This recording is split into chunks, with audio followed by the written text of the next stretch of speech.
David Hanley, Vegetable and Small Fruit Specialist for the University of Maine Cooperative Extension, and we're here to talk about the basics of growing raspberries. And what I mean by the basics is how this plant works. So we're going to take a look at the different parts of the plant and what you can expect in terms of how to grow it and when it will fruit for you.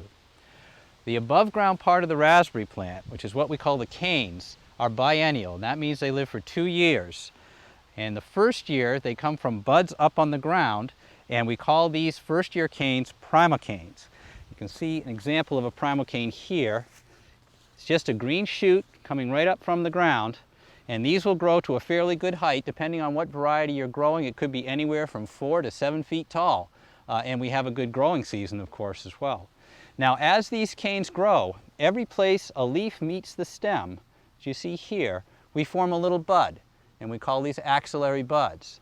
Now, these buds stay on the cane through the first growing season and remain as buds. They'll stay dormant. This cane will overwinter, and if we have a relatively mild winter, it should come through that winter just fine. This green skin will turn to a brown bark, and in the second year of its life, we now call it a floricane. And you can see it's got that brown peeling bark on it, and this is how we know it's a second year cane. And we also see that it's got these little shoots on it, as you see here, and we call these fruiting shoots or fruiting laterals. And you can see that actually where these came from were those buds, those axillary buds that were formed on the Primo cane. So in the second year, when the spring comes along and these canes start to grow again, those little buds break, give us these little side shoots with what we call fruiting laterals, and this is where the fruit is going to be born. So these will have flowers and little green fruit on them, you can see now, and in a few weeks we'll be picking some nice red raspberries off of these canes. After the fruit ripens and we started harvesting, you'll notice these leaves start to turn reddish and yellow, and eventually this cane will die in the late summer or early fall. That's the end of the life for that cane, and next year's crop is coming from this year's group of Primo Canes. Now, the exception to the rule, there's always an exception, are those everbearing raspberries. The everbearing raspberries will form a crop both in the late spring, early summertime, and they'll have a second crop in the fall.